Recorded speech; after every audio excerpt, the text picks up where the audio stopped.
La historia de la funeraria.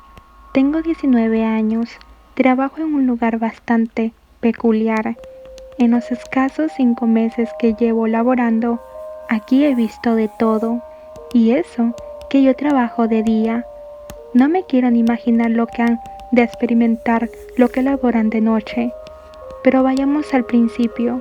Tras terminar la preparatoria me encontré parado ante una cruel realidad y un futuro incierto.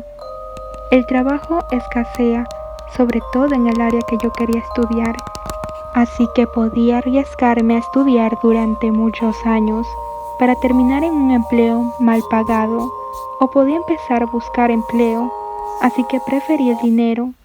Yo no tenía ni idea de cómo llenar una solicitud, ni ninguna cosa de estas, así que opté por buscar en grupos de Facebook. Claro que como todos deben saber, la mayoría de publicaciones no eran más que una vil estafa, hecha por perfiles nuevos, creados solo para hacer la publicidad, o trabajos que pedían cliquear en enlaces de dudosa procedencia. Estuve buscando casi por 20 días, hasta que vi un post que llamó mi atención. No sé si decía el tipo de empleo, tampoco el sitio ni la paga, solo se hacía mención de que se trataba de un trabajo que requería de hombres jóvenes responsables, y si se firmaba contrato por 6 meses, también se advertía que se firmaba una cláusula donde se acordaba que si el empleado renunciaba ante los 6 meses, esta persona estaba obligado a devolver todo el dinero que se le había pagado o enfrentar consecuencias de carácter penal. Era una publicación muy rara, la verdad. Yo revisé el perfil de la persona que hizo el post y estaba activo desde el 2018, así que yo vi que no era una buena señal, así que decidí a enviarle mensaje a la persona. Me dio la dirección del sitio y me dijo que me presentara dentro de una semana para explicarme cómo estaba el trabajo. Yo lo conversé con mis padres. El sitio estaba extremadamente lejos de mi casa, así que en caso de quedarme en el empleo ocuparía un auto. Entonces se los pedí. Al principio se negaron, sobre todo mi padre, pero luego le dije que salía más barato comprarme un carro mediante decente que pagarme una carrera universitaria, hasta que lo convencí. Cuando llegó el día de presentarme en aquel sitio, ya tenía mi auto, muy lejos de ser lujoso y ya con algunos años de haber salido al mercado, pero mientras se encendiera era suficiente para mí. Así que conduje durante 2 horas por la carretera. Tuve que ayudarme con el GPS para no perderme el trayecto. Se trataba de un local bastante grande, de 2 plantas, de colores discretos y con una arquitectura demasiado simple. Lo raro es que el lugar estaba literalmente en medio de la nada, rodeado por puro monte.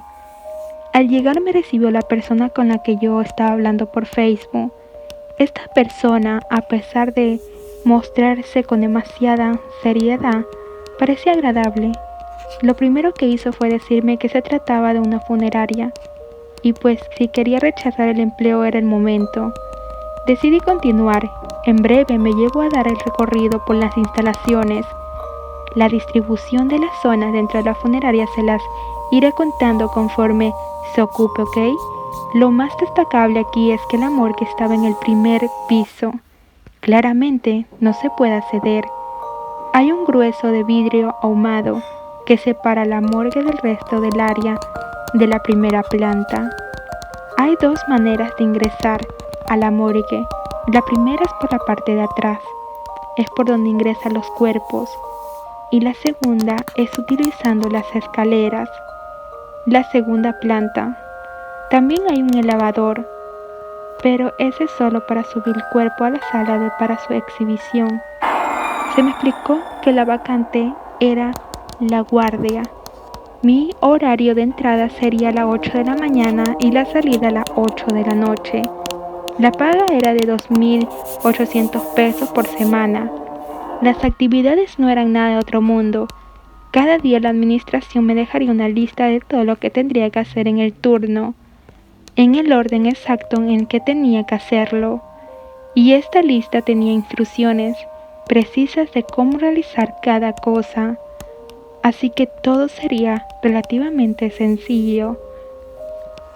Ya solo tendría 3 herramientas de trabajo, un llavero que me daba acceso a todos lados, y una linterna que solo sería necesaria en caso de algún apagón, y obviamente un radio. Me aclararon que tenía una capacitación de un solo día, así que la verdad yo no le vi ningún mayor problema y acepté. Volví a mi casa y al día siguiente ya me presenté listo para aprender lo mejor posible para todas las actividades que tendría que realizar. Llegué 10 minutos antes. Aún no habían llegado el que me acompañaría en el turno, así que me recargué en la cajuela de mi auto. En eso llegó una camioneta, cerrada de color blanco, se siguió de largo y rodeó la funeraria. Supuse que iba a la parte de atrás. Seguramente llevaba un cuerpo. Hasta que finalmente llegó la persona en cuestión. Se presentó conmigo y me invitó a pasar a las oficinas. Estando ahí me dieron mi uniforme, mis herramientas de trabajo y me retiraron el celular. No podía utilizarlo mientras estuviera en turno, ni siquiera en la hora de comida. No protesté. Al trabajo en una funeraria supongo que la discreción y la privacidad es lo más importante. Así que entiendo que no quieran que se tome alguna foto indebida, ya que con el uniforme puesto empezamos a trabajar. Lo primero que hice fue realizar un recorrido por todas las áreas. Me explicaron que el andar debe ser lento y seguro. Me dijeron que si caminaba rápido y si actuaba de forma nerviosa podía alterar a la familia de los fallecidos. Recorrimos la primera y segunda planta. Luego volvimos a la primera planta y revisamos el grueso cristal ahumado. La idea era detectar cualquier tipo de daño, ya sea grieta, ya que algún me explicaron que el material estaba hecho sumamente resistente mientras su superficie fuera uniforme, pero que la presencia de cualquier irregularidad hace que se vuelva frágil. No encontramos nada, así que procedimos a lo siguiente. Todo era verificación de puertas y áreas. A las 11 de la mañana fuimos al comedor a probar bocados. Ahí me explicaron que había 2 formas de comer. La primera era aceptar lo que estaba hecho y así comer gratis. La segunda opción era pagar para que la persona que estuviera atendiendo en la cocina me preparara algo. Claro que el servicio era costoso. Nos servimos de lo que ya había. Era fruta con yogur y café negro. Luego del ligero descanso de 15 minutos, subimos a la segunda planta para que me mostrara el cuarto de monitoreo. Se trata de una pequeña oficina de 3x2. Dentro hay una radio que sintoniza siempre la noticia, una silla muy cómoda y un archivero. Y también tenía un escritorio y un monitor que muestra todo lo que está siendo grabado por el circuito cerrado que está formado por 30 cámaras. Todo está siendo grabado por las 24 horas, el comedor, los baños, el área de los fumadores y las oficinas, la morgue también, y la enfermería, los cuartos de servicio fúnebre, las escaleras, pasillo y todo el perímetro de la funeraria. Me pareció demasiada vigilancia para una funeraria, así que pregunté sobre el motivo de tantas cámaras que había. La respuesta fue que la funeraria manejaba una cartera de clientes muy especiales, o sea, de que tenían mucho dinero, y con familias que tenían gustos excéntricos. Por dar un ejemplo, en la funeraria se utiliza un método de conservación de cuerpo muy avanzado y bastante costoso. Este método permite que el cuerpo se mantenga presente durante una semana. También se me dejó en claro que no cualquiera podía solicitar los servicios de la funeraria. No hay manera de buscarlo en internet. No se hace tampoco ni una publicidad. Para que una familia pueda traer a su fallecido debe de formar parte del círculo cercano del dueño o de alguna familia que anteriormente haya usado los servicios de la funeraria. Aparte de tener mucho capital, por supuesto, aquello a mí me sonaba algo sectario, así que dejé de hacer preguntas. Salimos del cuarto de monitoreo, caminamos un par de metros y luego dimos vuelta hacia el pasillo de la derecha. Ahí abrimos una puerta que requería llave. Eso nos llevó a un gigantesco pasillo. Hacia la izquierda había como unos 7 metros antes de topar con una pared y 3 metros a la derecha estaba la escalera para volver a la primera planta. Pero de otro lado del cristal ahumado hay que darle toda la pared exterior de la morgue para poder llegar a la puerta. Caminamos más de 30 metros para rodear la morgue. Ahí estaba 2 puertas. Una para entrar a la morgue y otra para la parte salir de la funeraria, que es donde estaban los cuerpos. Un detalle que me generó mucha curiosidad es que estando en este lado se podía ver a través del vidrio ahumado, es decir, yo podía ver a la persona que entraba a la funeraria, pero ellos no me podían ver porque el cristal no se los permitía. Lo que se me hacía raro no era hecho de que un lado se viera y el otro no, simplemente yo no entendía por qué se necesitaba ese tipo de cristal. En fin, antes de entrar a la morgue me preguntó si estaba preparado para ver a un muerto. Yo respondí que no creía que hubiera ningún problema, siempre y cuando el olor no fuera muy fuerte. El sujeto se rió un poco, luego me indicó que arriba de la puerta había una luz que alternaba entre rojo y verde. Cuando estaba en rojo significaba que estaba realizando la autopsia. En verde significaba que el cuerpo ya estaba limpio y preparado, esperando que llegue el momento de lo que lo trasladen a alguna de las cuartos de servicio. O de plano, no había ningún cuerpo. La luz estaba verde, entonces podíamos entrar. Yo me presenté como el nuevo guardia, con los 4 que estaban ahí. 2 de ellos tenían una cara muy mala. Lo digo con todo respeto, la verdad. Pero parecía que acababan de salir de reclusorio, no sé. Uno era muy joven y también había un señor ya muy grande, canoso y con un rostro cansado, prácticamente ya un anciano. Él me miró fijamente y me preguntó si creía en la vida después de la muerte, así que la verdad no supe qué decirle. Todos quedaron esperando mi respuesta, pero el silencio era incómodo, así que respondí que no estaba seguro. El viejo me pidió que me acercara junto a él para observar el cuerpo de cerca. Yo dudé al principio, pero lo hice. Total, si iba a trabajar en la funeraria, debía acostumbrarme a este tipo de cosas. Se trataba de una mujer joven. No pasaba de los 30 años. Tenía algunos rasgos orientales. Su cabello era corto, muy delgada. Estaba vestida de gala, color rojo, aretes pequeños y tacones.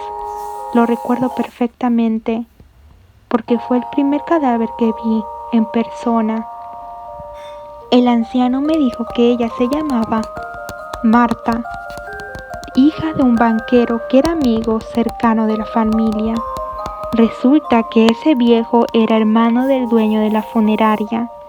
Había fallecido de una puñalada en la espalda. Me contó que había conocido a Marta desde que era una niña. Él era su padrino de bautizo. Le di el pésame, me agradeció.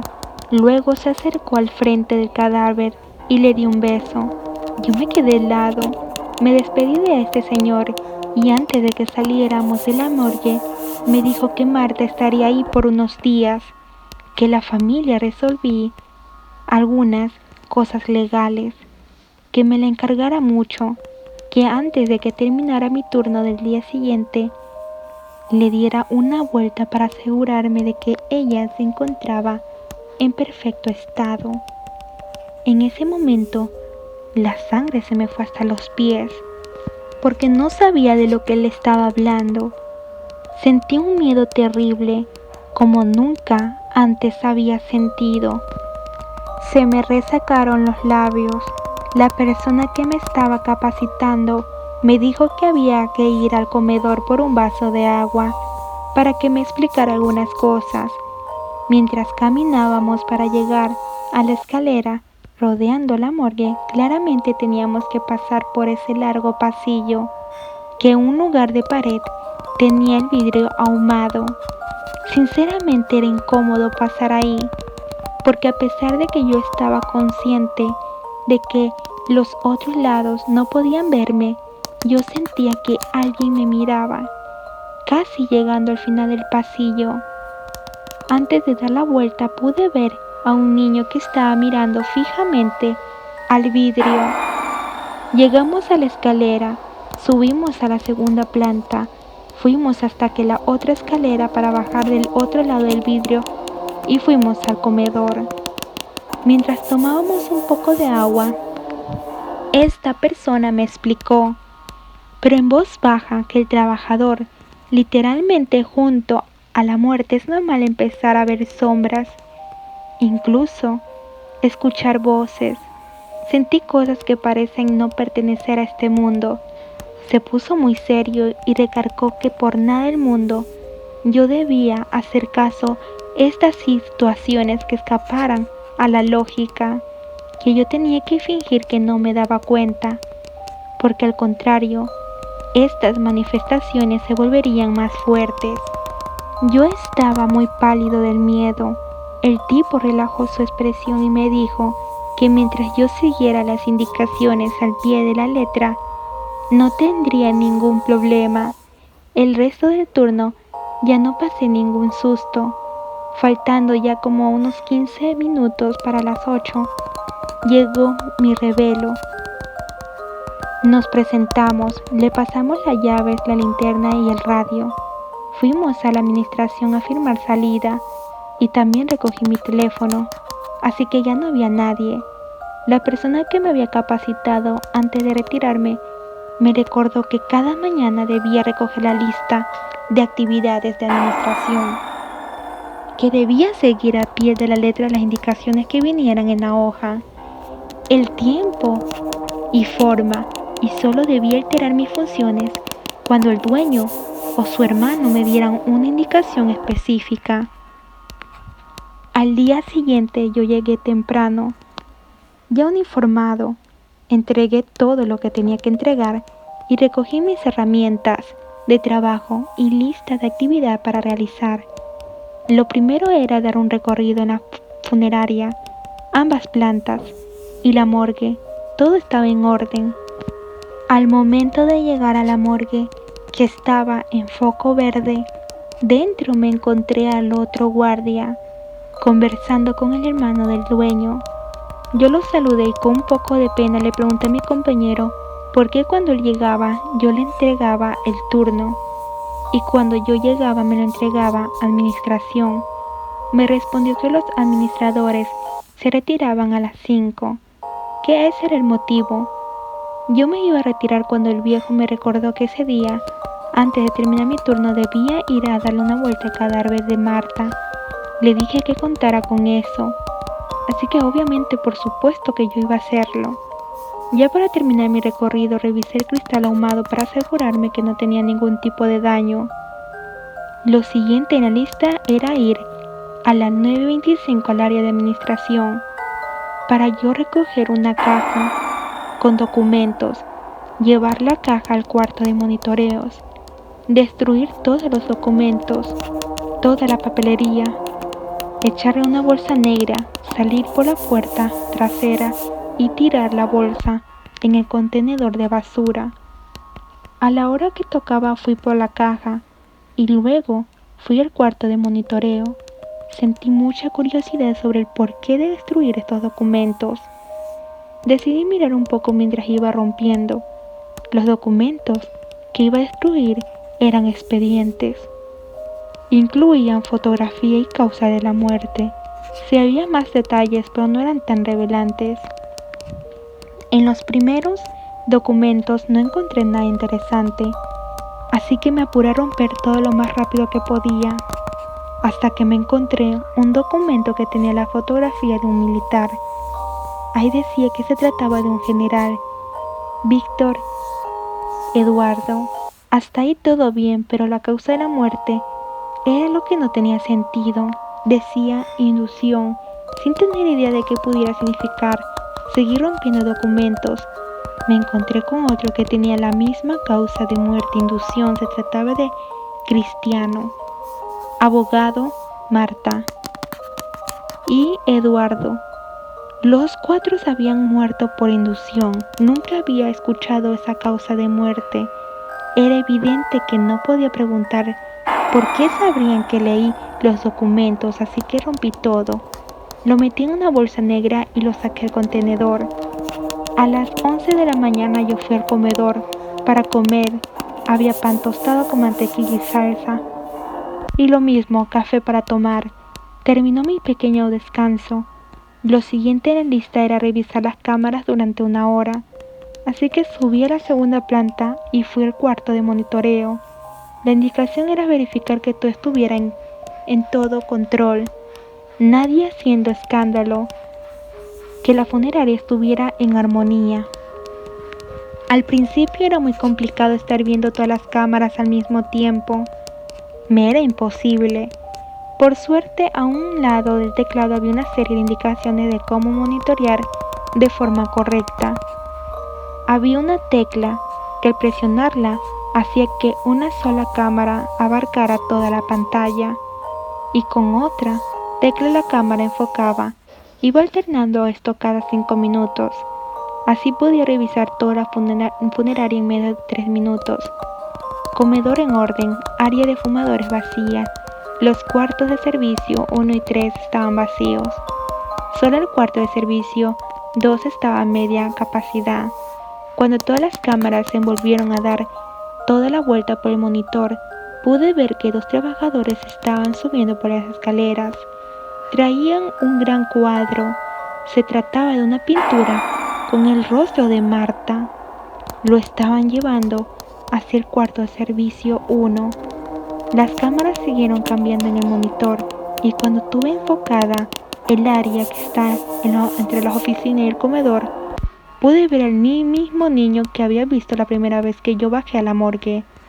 Estaba haciendo exactamente lo mismo. Estaba parado frente al vidrio ahumado, observando muy cautelosamente, como si pudiera ver hacia el otro lado. Me llamó la atención que tuviera la misma ropa.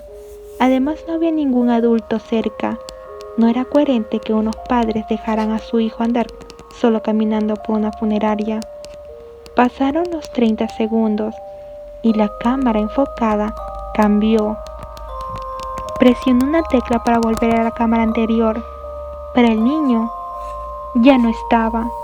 Yo empecé a cambiar entre todas las cámaras lo más rápido que podía, pero el niño no parecía en ninguna parte, ni afuera ni adentro.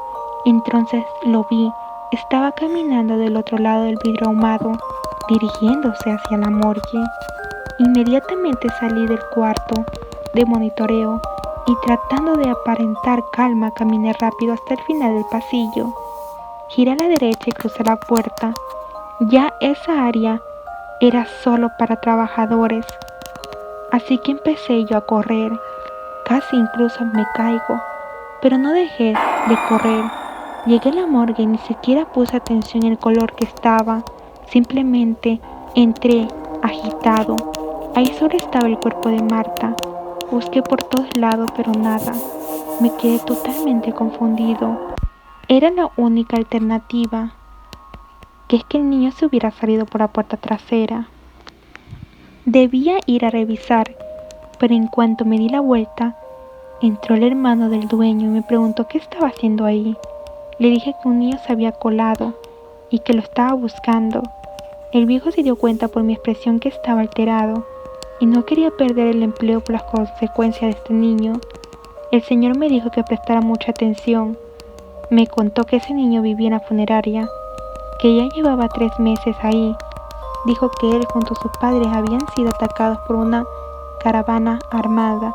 No hubo sobrevivientes, solo que el niño había estado durmiendo durante este incidente y por lo tanto él no estaba consciente del hecho de que ya no debería estar ahí, y es muy normal estarlo viendo correr por los pasillos. Mis pupilas estaban muy dilatadas de la impresión. Me generaba ansiedad, no podía creer lo que estaba viendo. Y escuchando de aquel señor diciendo esto, pensé que se trataba de una mala broma, pero el anciano me preguntó qué era lo siguiente en mi lista. Le respondí que debía regresar a seguir monitoreando. Luego tendría mi tiempo de comida y que terminaría a la 1 y luego seguir con mis actividades. Me dijo que olvidara lo del monitoreo. El viejo y yo tuvimos una charla larga y tendida sobre esto de la muerte y sobre todo lo que hay después. Se los voy a intentar explicar de forma muy sintetizada. Se supone que, según las creencias y experiencias del hermano del dueño, que cuando el cuerpo físico muere, el alma puede o no mantenerse en este plano dependiendo de una cantidad infinita de situaciones variables. Cuando un alma no está lista para reencarnar, suele negarse a partir. Existe un lapso de 3 días en el que el alma puede optar por irse o por quedarse. El 99% de las almas eligen irse, pero hay 1% que por una cosa o por otra se queda, ya sea que no se den cuenta de que deben irse o deliberadamente no se quieran ir.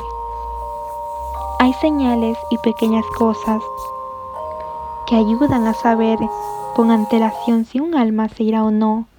Por ejemplo, entiende que es normal que el cadáver huela mal, pero dijo que el anciano que hay cuerpos que llegan con olor más fuerte, a pesar de llevar muy poco tiempo de haber fallecido.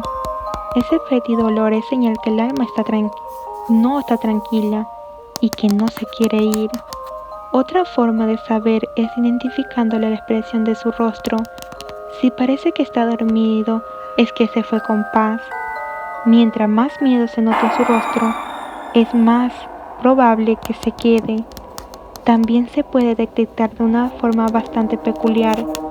Cuando el fallecido es visto por su propio funeral, por lo general, cuando esto ocurre, el alma del muerto se siente lo más lejos de lo posible de su ataúd, porque sabe que debe irse, pero se niega a aceptarlo. Una cosa que me dijo y que me dejó bastante consternado es que hay ocasiones en que el alma, con el cuerpo físico aún vivo, se niega a permanecer en este mundo.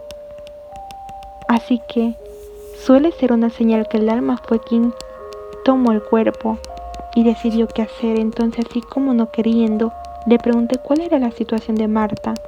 Él me lanzó una mirada que denotaba mucha preocupación. Dijo que él creía que iba a quedarse en la funeraria, que por eso me dijo que yo la cuidara y estar al pendiente de ella, que no es que debía quedarse y que no debía dejarla salir de la funeraria porque los muertos se pueden perder, vagando sin rumbo por la eternidad.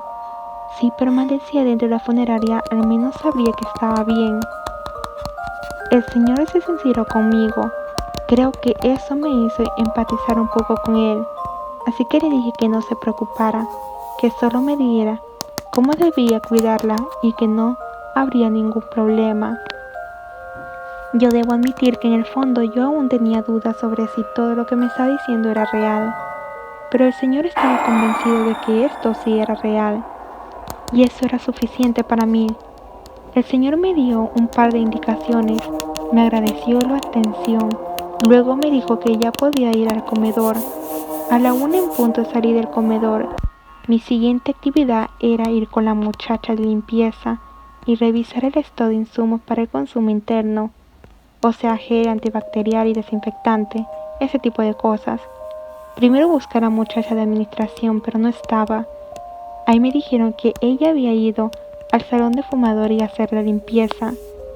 Cuando iba a salir de la oficina alcancé a ver de reojo una lista de Excel, cuyo encabezado decía solicitud de inducción. Fingí que no había visto nada, no reaccioné, no hice mueca ni nada.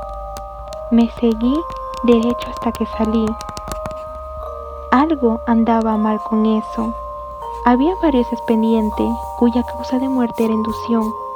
¿Por qué habría una lista de espera para morir? Parecía que detrás de aquello había algo perturbador. Pero no tenía tiempo de estar pensando en eso. Tenía que seguir trabajando. Rodeé las oficinas. Pasé por enfrente de los baños. Ese pasillo conecta con el salón de los fumadores, pero no entré porque la muchacha estaba trapeando cerca de las escaleras. Fui con ella y le dije que de favor fuéramos a revisar los insumos. Caminamos de regreso por el pasillo que está dentro de la administración y los baños. Giramos a la izquierda pasando por fuera hacia la entrada del personal de la cocina y comedor. Y al final de ese pasillo estaba el cuarto de limpieza. Entramos en un lugar pequeño, más pequeño que el cuarto de monitoreo. En una de las paredes que había una lista para todo lo que había que tener, el stock mínimo. Al pie de la página decía que la existencia de algún producto estaba por debajo del stock mínimo, así que debía informar a la administración para que realizara el pedido. Al hacer el inventario, si había un producto por debajo de lo mínimo permitido. Antes de volver a la oficina, le pregunté discretamente a la limpieza cuánto tiempo tenía trabajando en este lugar, y ella me dijo que llevaba 3 años. Así que le mentí diciendo que había escuchado a una persona hablar de algo llamado inducción. Ella me miró muy seria y me dijo que no podía decir mucho porque la podían botar. Solo me sugirió que cuando estuviera en el comedor le prestara atención a la mesa más alejada de la barra. Y luego salió corriendo. Yo fui a la oficina y me acerqué a la persona en cuya computadora había visto la lista de espera. Y le pregunté si con él era para ver el pedido del material. Me respondió que no. Me indicó con quién. Tuve medio segundo para echar un vistazo a su pantalla y pude corroborar lo de la lista de espera. Ahí seguía esa misma lista. Las actividades del resto de mi turno ya no fueron tan interesantes. Faltando ya como unos 15 minutos para mi hora de salida, fui a la morgue para revisar el cadáver de Marta. Apenas iba a doblar el pasillo que da la vuelta. Cuando entré, a mí vi a Marta, vestida exactamente igual como ya había visto su cadáver. Me quedé petrificado por unos momentos, intentando recordar lo que el viejo me había dicho que tenía que hacer en un caso de que esto ocurriera. No lograba concentrarme, ya que Marta estaba de espaldas y no podía ver la abertura en su espalda, lo que había dejado la puñalada que la había terminado con su vida. Yo respiré profundo y le hablé por su nombre. Volteó a verme. Tiene una expresión muy negativa, estaba claramente molesta. Inclinó un poco su cabeza hacia un lado, como si no comprendiera lo que estaba pasando.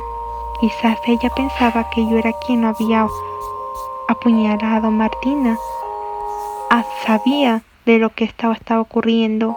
Eso fue lo que me dijo el viejo, que cuando la encontrara aún estaba viva, pero ella no supo quién la atacó.